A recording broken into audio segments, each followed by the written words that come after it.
A gente viu a questão do ácido da base, fizemos uma série de recordações aqui para deixar tudo claro, bem tranquilo. Agora falta o conceito do sal. O sal é importante também, que às vezes o sal gera uma confusão absurda na cabeça das pessoas. Então vamos ao sal.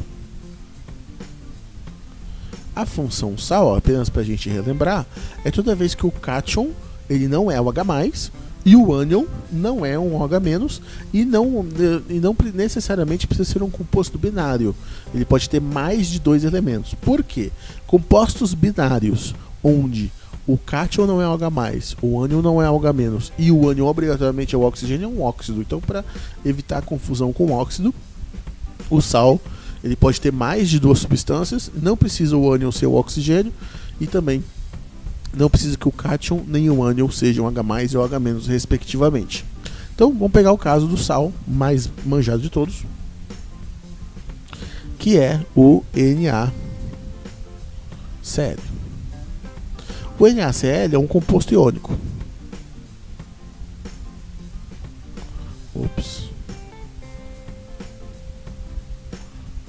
E por ser um composto iônico, ele sofre dissociação. Igual acontece lá nas bases, mesmo esquema. E se ele sofre dissociação, automaticamente nós temos um alfa conectado a ele. O alfa sempre vai aparecer. Isso é a regra básica da analítica aqui pra gente. Bom, a gente tendo essa informação em mãos, a gente vai ter o seguinte. Os sais, eles vão ter 2 tipos de comportamentos que nos interessam. Ele vai poder ser ácido e ele vai poder ser básico. Ah, mas e o sal neutro? O sal neutro é o cara que menos nos interessa. Quando ele é neutro, a gente só ignora. O negócio é quando ele é ácido e quando ele é básico. Esses sim são os realmente importantes pra gente. Como que eu vou descobrir quando que o sal é ácido ou básico? A gente vai pegar uma regrinha bem simples, que lá no slide eu coloquei um esquemão maior, mas aqui a gente vai enxugar mais ainda aquele esquema para ficar mais simples ainda. Então como é que a gente vai fazer? Vamos pegar um sal diferente. Vamos pegar, o próprio NaCl vai servir. Então vamos lá, o NaCl. O NaCl, a primeira coisa que você vai fazer quando você pegar um sal em mãos é separar o cátion para um lado e o ânion para o outro. Então nós sabemos que o Na é a parte positiva, o Cl é a parte negativa. Isso já é uma informação que nós temos em mãos. Aí a gente vai pegar e vai colocar esse cara na presença da água. Eu particularmente gosto de ensinar para os meus alunos a, no rascunho, não na prova, pelo amor de Deus, no rascunho, escrever a água dessa forma aqui. Por quê? Porque quando a gente escreve a água dessa forma, a gente consegue separar a parte positiva da água, que é o hidrogênio, e a parte negativa da água, que é o oxigênio. O OH. Então, tendo essa informação em mãos, o que a gente vai concluir? A gente vai fazer umas trocas aqui. Eu vou pegar a parte positiva do sal e vou vir e vou encontrar com a parte negativa da água. Vou pegar a parte positiva da água e vou vir encontrar com a parte negativa do sal e vamos ver o que acontece quando eu promovo essas misturas. Bom, atendendo a regra que sempre eu começo pelo cátion a minha escrita e depois eu escrevo o ânion, vamos organizar essa galera aqui. O sódio passa a estar conectado agora com o OH. O sódio é Na+, o OH é OH-. A carguinha positiva dele e negativa desse, quando eu desce, some, fica NaOH. O Cl, ao se juntar ao H, o H vem primeiro e depois vem o Cl. Aqui o hidrogênio é positivo, o Cl é negativo, mesmo esquema. As cargas iguais, elas sobem na hora que elas se unem. O que a gente acabou de ver? A gente acabou de ver o seguinte. Quando eu tenho uma base, eu vou olhar para o metal. O metal aqui é da família 1A. Essa base aqui, se for formada, ela é forte. Opa. A gente viu também que no caso dos ácidos, tem aqueles ácidos com oxigênio, tem os ácidos sem oxigênio. No caso dos ácidos sem oxigênio, que são os hidrácidos, se esse daqui for o ácido clorídrico, bromídrico, iodídrico e, como eu disse, alguns livros o fluorídrico, esse cara é forte. Então tá aqui. Forte pra caramba, por sinal. O que a gente vai dizer então? Se o grau de força é igual, ou seja, ambos são fortes, as forças se anulam, como já diria a física, e o meu dito cujo é neutro. Só alegria. Por isso que por isso que o sal de cozinha, o cloreto de sódio, ele fica na dele, não faz nada. Ele não altera o pH. O pH vai estar ali na casa dos perto de 7. Agora, quando eu pego um ácido diferente, vamos pegar um que os professores adoram, o NaCN. Não sei por que tara que esse povo tem no bendito cianeto de sódio. Todo exercício tem esse cara. Vamos ver o que acontece com esse cara aqui agora. Aquele esquema, separa em duas partes, o cara positivo, o cara negativo, coloca para reagir com a água, e quando a gente faz isso, separa cada um de um lado, a gente sabe que o positivo desse vai encontrar, lembrando, né, que a água aqui a gente escreve dessa forma para facilitar a visualização. Então, o positivo é o hidrogênio, o negativo é o OH. Juntando esse daqui com esse, nosso velho conhecido, NaOH. A gente já conhece esse cidadão de outros carnavais. E surgiu um cara novo aqui na história, que é o hidrogênio ligado ao CN, que é o HCN. Bom, o NaOH a gente já sabe. O dito cujo é forte, não vai mudar muita coisa. Agora, o ácido cianídrico, ele é um cara novo na história. E a gente viu que dentre os hidrácidos, esse cara não tá daquela galera que a gente comentou anteriormente. Então, esse cara é fraco.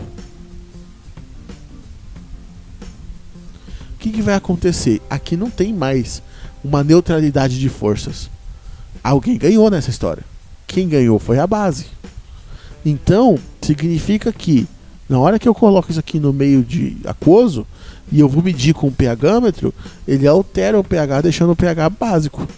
Então esse cara aqui é um sal básico.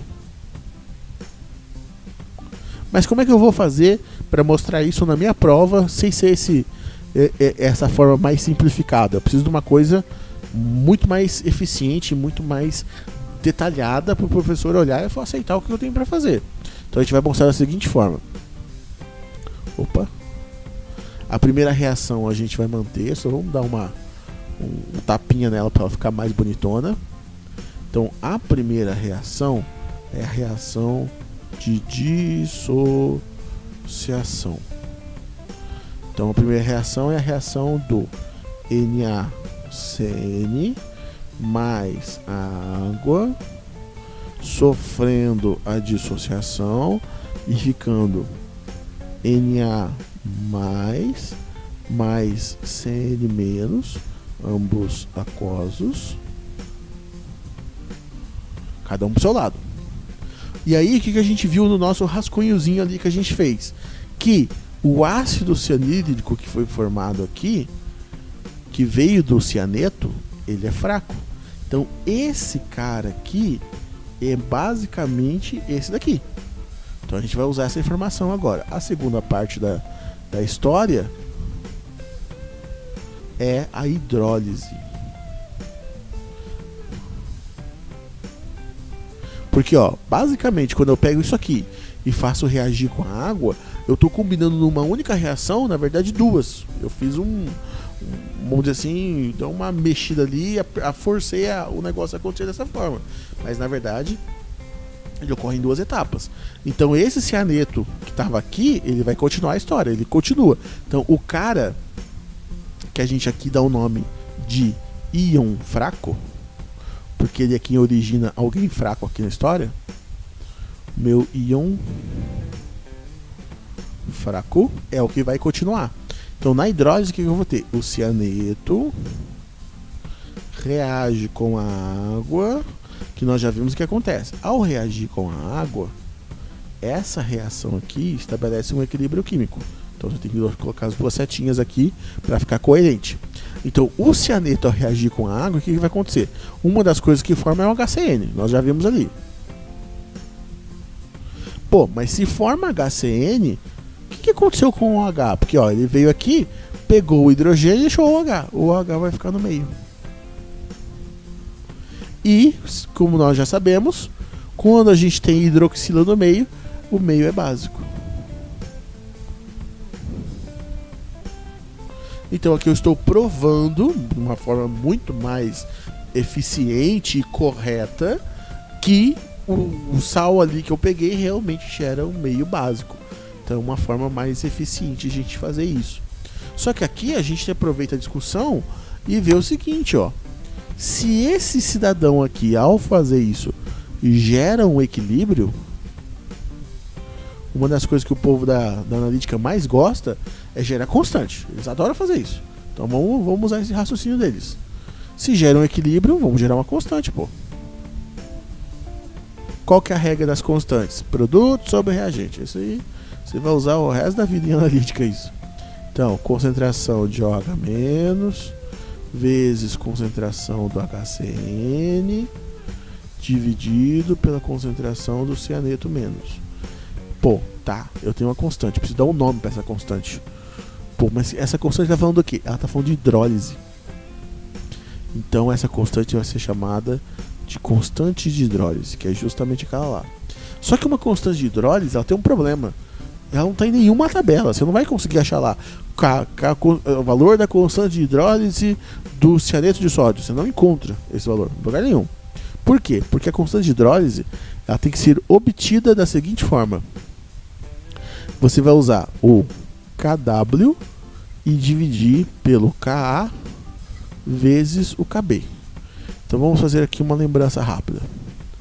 O Kw ele vem da seguinte situação. A água, quando ela está pura, sem nada mais ali, reage com ela mesma, estabelecendo um equilíbrio aqui. Ao reagir com ela mesma, ela gera H3O+, e OH-. Bom, se gerou esses caras aqui e essa reação ela está estabilizada, significa que eu posso gerar uma constante. E a constante aqui é o que? Produto sobre reagente. Produto H3O+ vezes OH-. Esse aqui é a regra. E reagente? Reagente, se você lembrar, uma das regras do equilíbrio químico diz o seguinte: só entra na constante de equilíbrio qualquer coisa que não seja um líquido puro ou um sólido.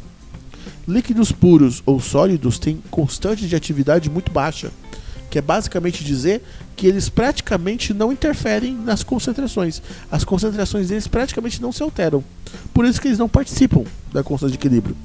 Então essa parte de baixo aqui da minha fração, ela não existe. Só tem a parte de cima. Então o Kw ele é concentração de H3O+ vezes a concentração de OH-. E cada uma desses caras aqui já tem os seus valores pré-estabelecidos. Esse daqui vale 10 a menos 7 e esse daqui vale 10 a menos 7. Aí é aplicar matemática.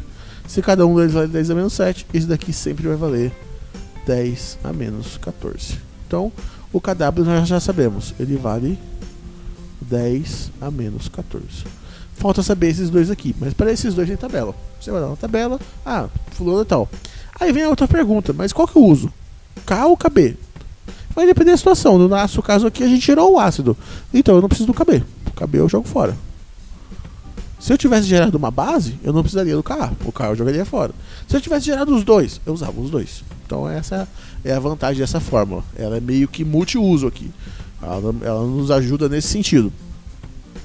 Então nesse caso aqui, para calcular o pH, primeiro você vai calcular o OH-, vai achar o pOH e depois você vai atrás do pH. Mas acima de tudo, muito mais do que fazer as contas, é importantíssimo saber demonstrar isso aqui. Isso daqui é essencial para fazer as contas.